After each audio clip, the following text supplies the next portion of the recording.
They are late, and the day has broken.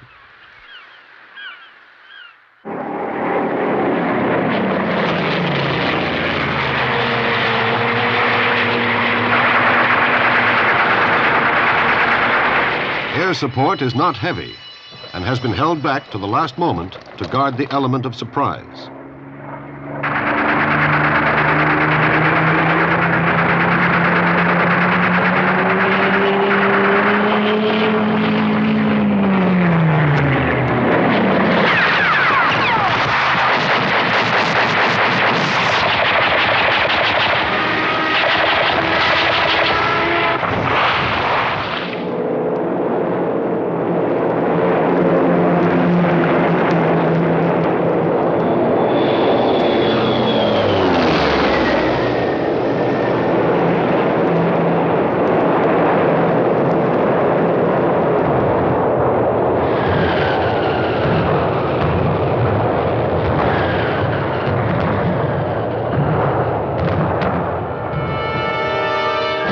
The Allied Air Force has done its first job well, but unforeseen delays at sea give the German that deep breath he needs to throw off the shock of the bombs.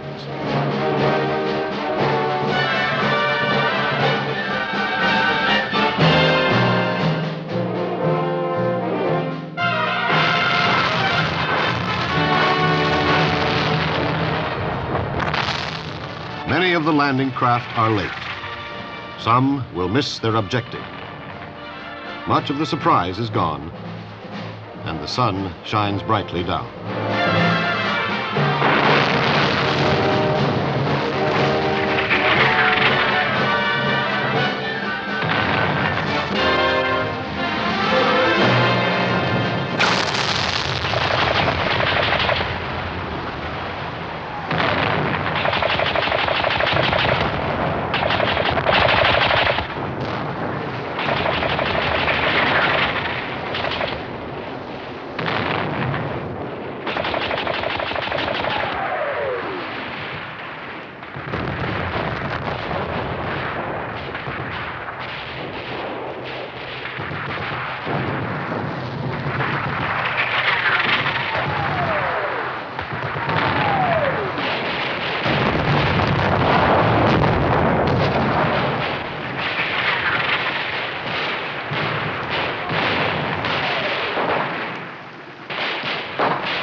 Only a handful of men ever reach the streets of Dieppe, and they are hopelessly outnumbered.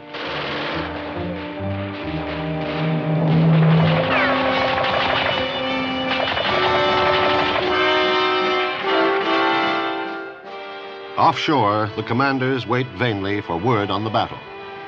There are no reliable reports, but they decide to send in the reserves. There is no success to reinforce. They find the beaches already bright with blood.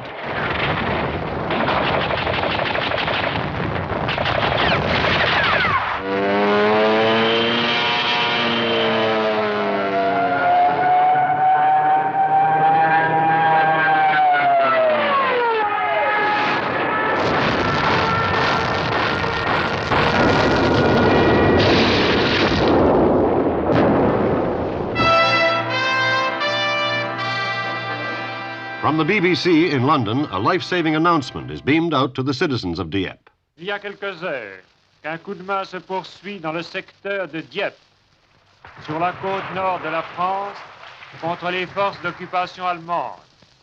The people are told that this is a raid, not an invasion. They are warned to take no risks.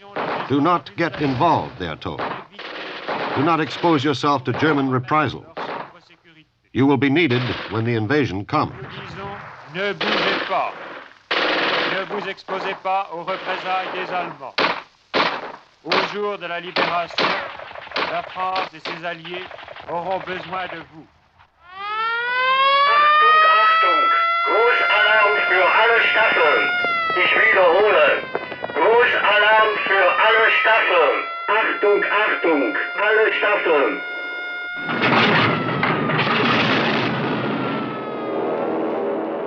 By now, every available German combat pilot in northwest Europe is scrambling for the sky over Dieppe. They go to meet 65 Allied squadrons, 8 of them Canadian.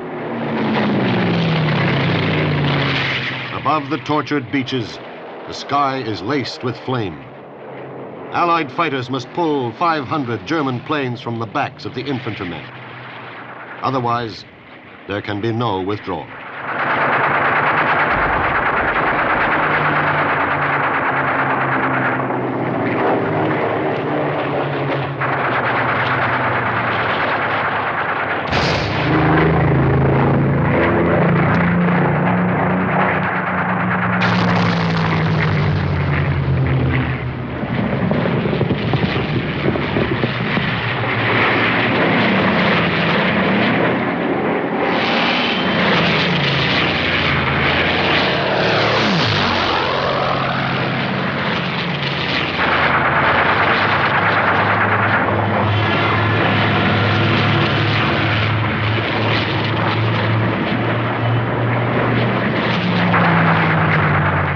It was one of the most terrible air battles ever fought.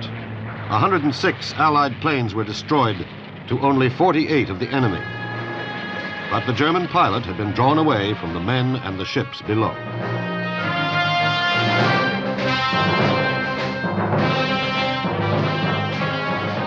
Now, everything rested with the Navy.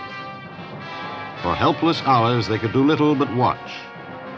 But while there was smoke and fire on the horizon, some men still lived and fought. To save these men, the landing craft must ride into the cannon, and many would never ride out. They were impatient for the signal, and they got it.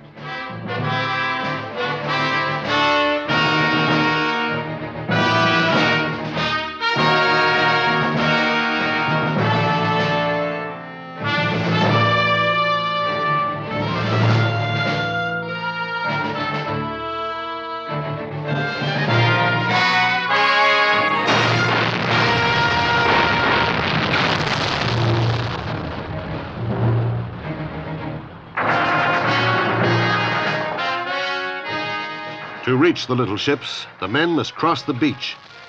The beach along that awful seashore was alive with German steel.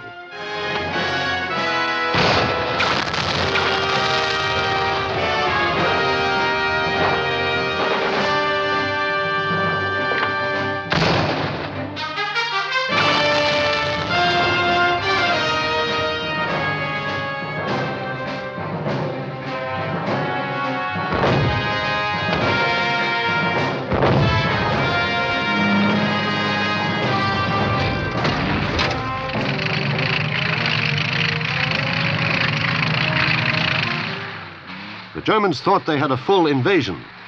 Reinforcements were coming. Earth, sky, and sea had turned to fire, and the withdrawal from Dieppe had become an escape from hell.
On the night before, 5,000 Canadians had left England.